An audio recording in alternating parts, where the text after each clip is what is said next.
2022年韩国总统选举将于3月举行。在上个月前的民意调查中，韩国两大阵营的候选人李在明和尹锡悦两人旗鼓相当，因此外界普遍认为，如果不出大的意外，下一任韩国总统将在两人之间产生。然而，近期尹锡悦在竞选时突然开始下猛药，频频拿中国说事，但是从效果来看，支持率不升反降，以至于竞选团队辞职。在涉华问题上，李在明周一就明确表态，在中美间选边站想法非常危险。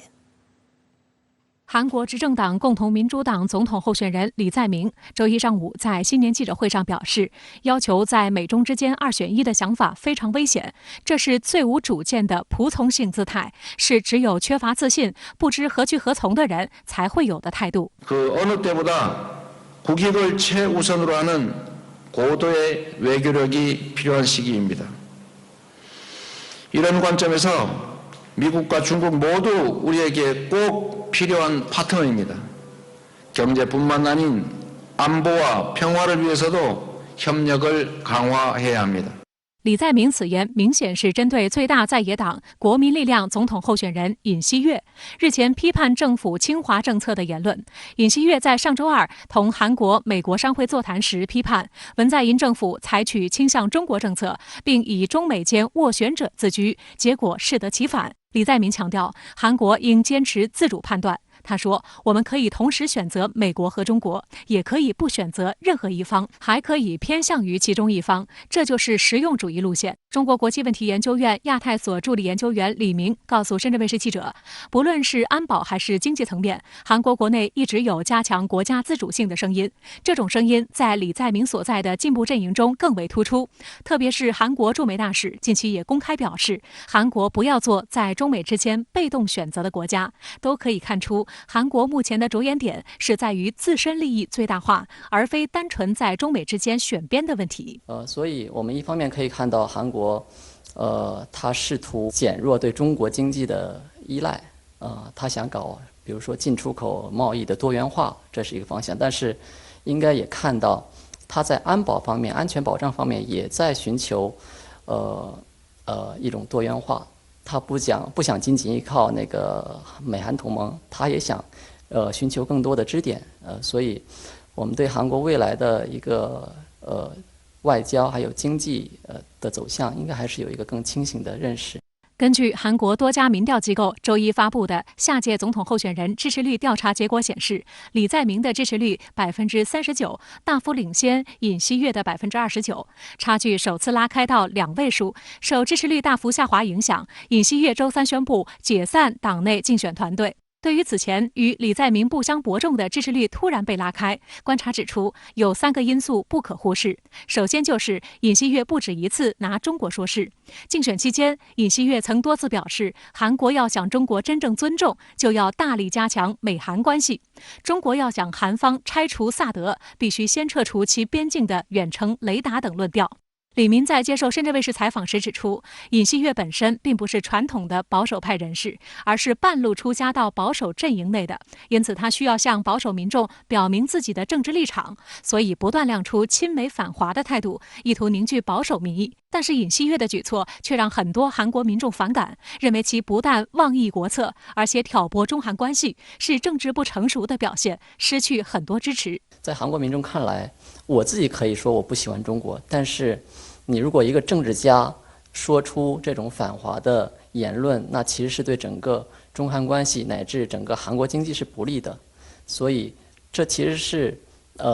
反而衬托出这个尹锡悦作为一个政治家他不成熟的一面，所以反而会导致他的支持率下降。其次是韩国前总统朴槿惠的特赦和出狱。虽然从青瓦台公布这个消息到朴槿惠出狱也就不到1个星期的时间，但这件事情的发酵对尹锡悦的支持率也产生了很大打击。因为当年朴槿惠亲有摄政案的立案、调查、批捕，到最后弹劾和入狱，都是时任总检察长的尹锡悦经手的。但是随着朴槿惠被文在寅政府特赦，当初办案的尹锡悦就成了背景板，被质疑的程度也是越来越高。最后，尹锡悦的夫人在学历上造假，也对其支持率造成了一定影响。不过，值得注意的是，尹锡悦解散原竞选团队后，立刻调整竞选策略，任命该党国会议员全宁市出任尹锡悦选举对策本部长。现年62岁的全宁市在朴槿惠竞选总统时，曾任新世界党中央选举对策委员会综合情况室室长一职，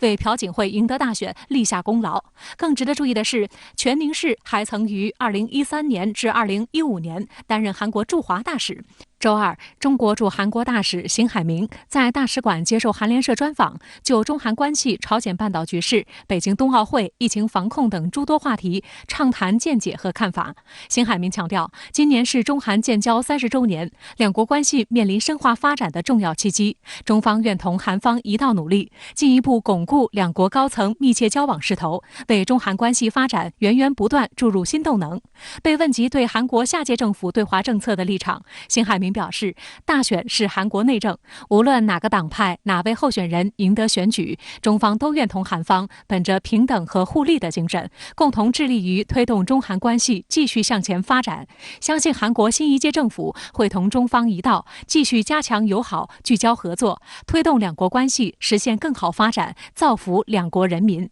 相关话题来连线特约评论员陈斌。陈先生您好。朝鲜今日在其东海岸发射一枚疑似弹道导弹，这意味着什么？美西你好，朝鲜发射疑似导弹是今年的首次，这呢也凸显了朝鲜领导人在新年讲话中所说的，要通过加强军力来对抗不稳定的国际局势。这次发射呢，同样表明朝鲜呢虽然强调今年要把重点放在国内经济上，但是呢，并不代表会放弃武器现代化。我们值得关注的呢是美国的表态，针对朝鲜的发射，美军印太司令部发表声明说，不会对美国领土和人员及其盟友构成威胁，表明呢朝核问题还没有提到拜登政府的外交议程上来。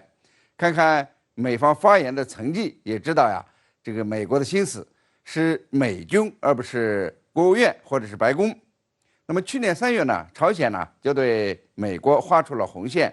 说呢，只要美国不取消对朝敌视政策，朝鲜呢就不会和美国进行任何形式的接触和对话。朝鲜呢也将继续无视美国接触朝方的意愿。那么在过去的9个月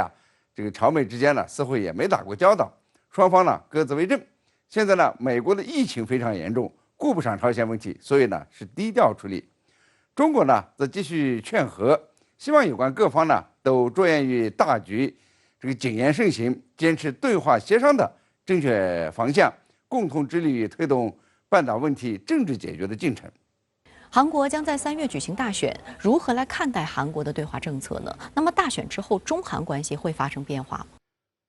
从目前看来这个中韩关系的基调不会变，但不排除微调。当然了，还要看选举结果。我估计中韩关系和中德关系一样，合作的主旋律不变，但可能呢会出现一些小差距。